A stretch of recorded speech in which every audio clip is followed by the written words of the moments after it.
For more than 100 years, the Delcambre Canal ran one way, carrying the fresh water of a quiet Louisiana lake down toward the sea, until one November morning it stopped, turned around, and began to run backward.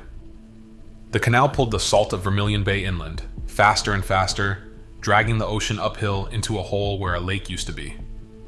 That morning the lake was 10 feet deep. A man could wade most of it. Children fished it from the bank.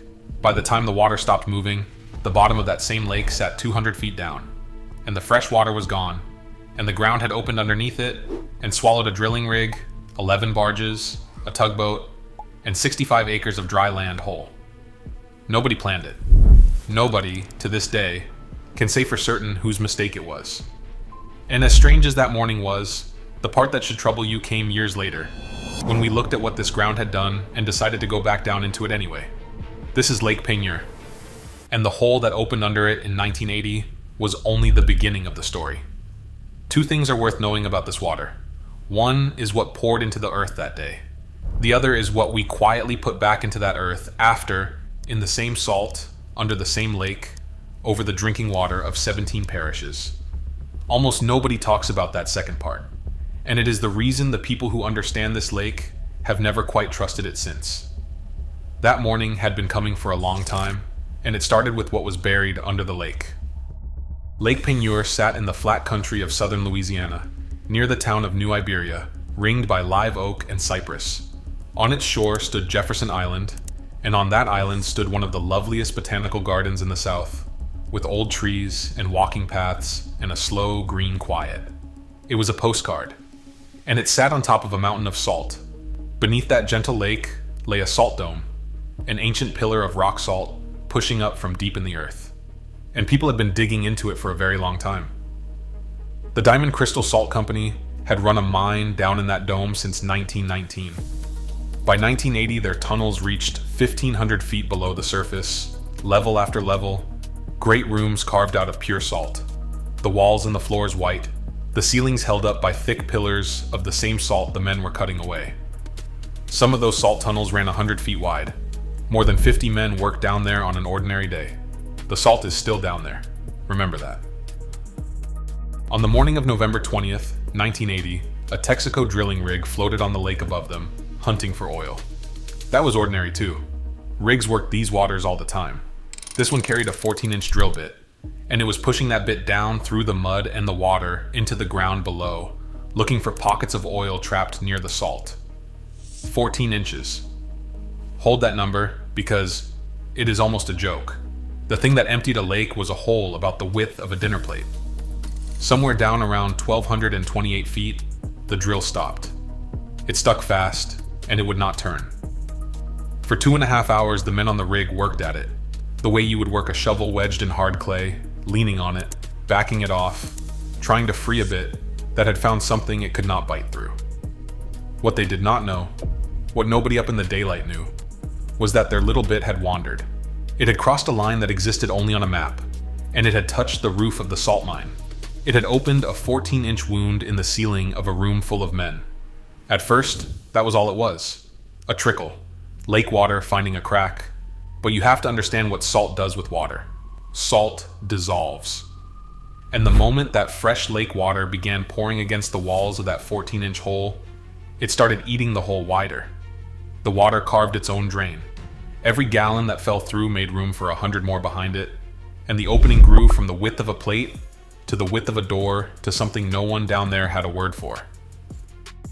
The lake had found the mine, and now the lake wanted in. Down in the tunnels, the men felt it before they understood it. Water where water had never been. A sound coming through the salt like a far-off freight train, getting closer. No siren sounded for this. No drill existed for a lake falling on your head.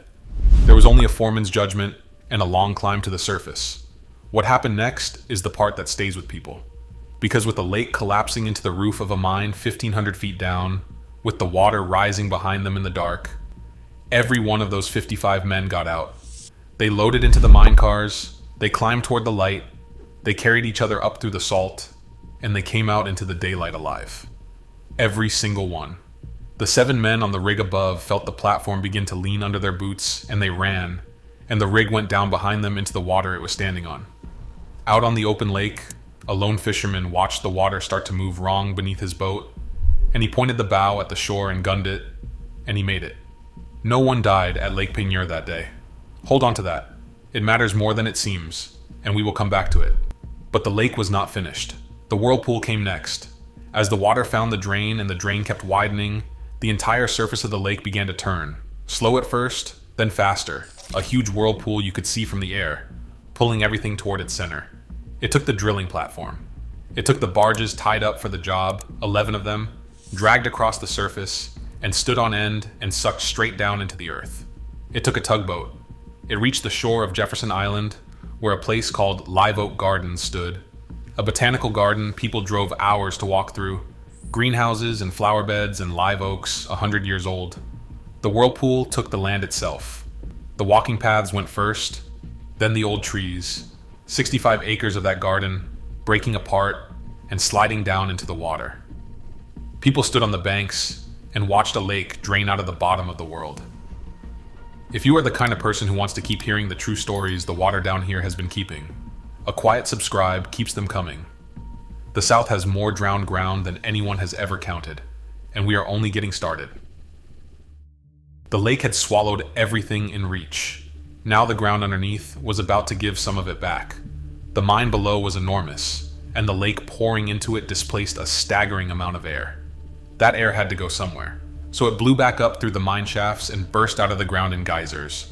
Columns of spray and mist standing 400 feet in the air, taller than most buildings you have ever stood next to. And down at the coast, the Delcambre Canal that had run to the sea for a century simply reversed. The Gulf came in the back door. Salt water from Vermilion Bay rushed up the canal toward the empty crater, and where that rushing water dropped into the drained lake bed, it formed a waterfall. For a few days, that backward waterfall was the tallest in the entire state of Louisiana, 164 feet of ocean falling into a hole that used to be a freshwater lake. Then, once the pressure below had equalized, and the worst of the whirlpool had spent itself, the lake did one more thing no one expected. 9 of the 11 barges it had swallowed came back. They popped up out of the settling water one after another, like corks, like bath toys, whole and floating, spat back out of the earth that had taken them. The draining itself took only a matter of hours. A lake that had sat in that low green country for generations was simply gone by the afternoon. Its bed a wet crater open to the sky. And when it filled again, it filled with the wrong water. By the time it was over, Lake Peigneur was not the lake it had been that morning. It had been a shallow freshwater pond, 10 feet deep, warm and green. Now it was a saltwater basin 200 feet deep, filled from the Gulf, its old ecosystem simply erased and replaced.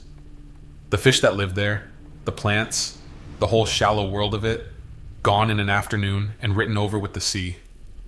Fishermen who had pulled bass and bream out of that lake their whole lives came back to water that now belonged to the Gulf, brown and brackish and strange, the old catch dead, saltwater species drifting in through the reverse canal to take their place.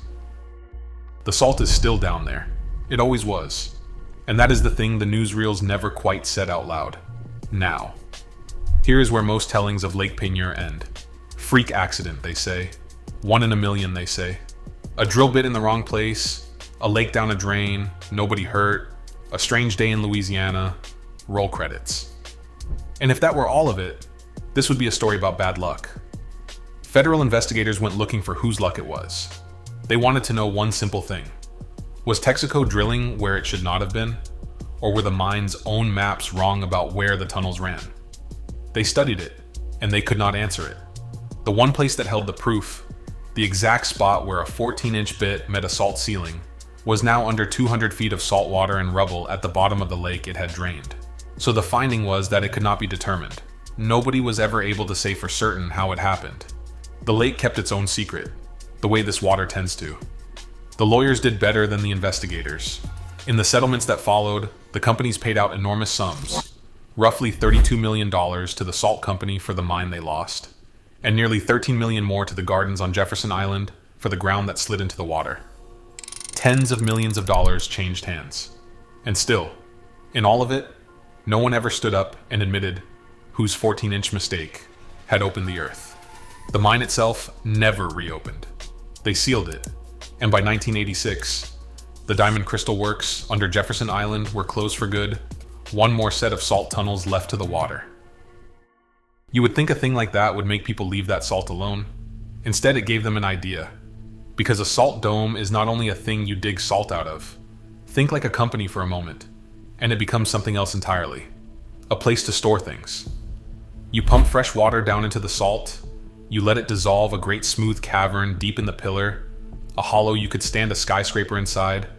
You pull the salt water back out, and now you have an enormous sealed room a mile underground, and you can fill that room with pressurized natural gas. The very same geology that swallowed the lake, the softness of salt in water, is what makes the dome useful. You just have to trust it to hold.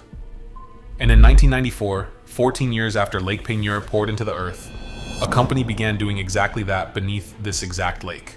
Not one cavern, two of them, carved into the same Jefferson Island salt dome, filled with high-pressure gas, sitting under the same water that had already shown everyone what this ground could do. The salt is still down there, and now there was fire in it. The people who lived around Lake Peigneur did not forget 1980 the way the rest of the country did. They had watched it. So when the company that ran those gas caverns wanted to expand, to carve two more, to dissolve them open by pumping something like 3 million gallons of drinking water a day out of the aquifer underneath the parish and down into the salt, the neighbors started asking hard questions. And the answers did not comfort them. The fresh water those caverns needed came from the Checkout Aquifer. That aquifer is the drinking water for 17 parishes of Louisiana. And there was already a sign that the caverns were pulling on it, because the water table had dropped about 10 feet in the few years after the first caverns went in, a fall that used to take 50 years. Pull hard enough on fresh water underground, and you create what they call a cone of depression, a slow inward slope in the water table, and down that slope salt can come creeping into the water people drink. The lake itself was talking too, telling on the ground beneath it. In 2006, the surface of Lake Peigneur began to bubble. Not everywhere. In lines. Long straight lines of rising gas, some of them 3,000 feet from end to end, 15 feet wide, bubbling up out of the lake bed for anywhere from 20 minutes to more than a full day. Nobody could say with certainty what it meant. But when the ground under a lake that once fell into a mine starts breathing gas in straight lines across the water, the people who live there do not need a geologist to feel their stomach drop. They fought it. A group of them took the state to court over the permit for that expansion, and a judge reversed the state's approval, and the company sued to get its lease back, and the whole thing ground through the courts the way these things do. But strip away the paperwork and the fight was about one plain question. How many times do you get to hollow out the ground under a lake before the ground answers you the way it answered in 1980? And nobody wanted to be standing there for the answer. If they wanted proof of what that answer looks like, they did not have to imagine it. They only had to drive about 90 miles, because it already happened again. And the second time, it took a town. The place is called Bayou Corne, in Assumption Parish, another quiet Louisiana community sitting on another salt dome, the Napoleonville Dome. And under that dome, a company called Texas Brine had done the same thing that was done at Jefferson Island. They had hollowed out a cavern in the salt, deep underground, more than a mile down. On the 3rd of August, 2012, the wall of that cavern failed. When it gave way, the earth above it had nowhere to go but down. A sinkhole opened at the surface, in the swamp, at the edge of the community, and it began to swallow the trees. Whole cypress stood upright, and then slid straight down into the black water as the ground dissolved out from under their roots. Oil and gas that had been trapped for ages came bubbling up through the bayou. The company burned off 25 million cubic feet of escaped gas, trying to get ahead of it. The gas was the quieter danger. It seeped up under the community, into the ground beneath the houses, the kind of thing that waits for a pilot light or a spark. That is why the order came to leave. 350 people were told to leave their homes. And unlike Lake Peigneur, where everyone walked away and the story ended in a strange afternoon, this evacuation did not end. The mandatory order stayed in place for years. The sinkhole kept growing, from a couple of acres to 26, then 34, then 37 acres of open water where a forest and a neighborhood used to be. By the time anyone counted again, the community of Bayou Corne, 350 souls, had 32 residents left. A town does not come back from that. The water took the ground, and the people never came home. Money came here too, the way it always does after. A class settlement of around $48 million, weekly checks to the families who had been run out of their houses, and years later a court carving up the blame among the companies involved. But no check buys back a town. The homes stood empty on their slab foundations, the streets went quiet, and the sinkhole out in the swamp kept slowly widening, patient as salt. That is the sequel to Lake Peigneur. The same state, the same salt, the same faith that the dome will hold whatever we carve into it. 1980 was the warning. Bayou Corne was the bill. So how can anyone call this the deadliest lake in Louisiana? Nobody died here. Every man walked out of that mine, and I told you that myself, near the start. But that is exactly the point. Lake Peigneur is not dangerous because of the count of the dead in 1980. It is dangerous because of what its survival taught us. We looked at a lake that fell into the earth and hurt no one, and instead of leaving that ground alone, we decided the ground was forgiving. We went back down into the same salt with drills and fresh water and pressurized gas. We built rooms of fire under a lake that had already proven it will pour itself into any hole you open. And 90 miles away, the same confidence emptied a town into a sinkhole and never gave it back. If you want to keep sitting with the true stories this water is holding, the drowned towns and the killing lakes across the whole South, subscribe and stay with me. More of these exist than you would ever believe, and most have never been told plainly. Lake Peigneur looks fine today. That is the last thing to understand about it. Drive out past New Iberia and you will find a calm, dark lake ringed with cypress, birds on the water, the gardens on Jefferson Island grown back green over the wound. You would never know.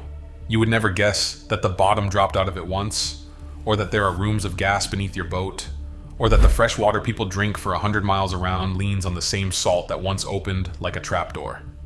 The people who watched it happen no better. They know a calm surface is the easiest thing in the world for this ground to fake.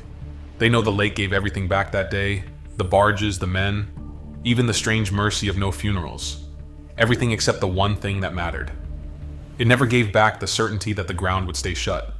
They never proved whose mistake it was. And what is still down there now, under the gas and the salt water, they can only guess at. But they know one thing the way you know it in your chest instead of your head. The salt is still down there. And we never stop digging.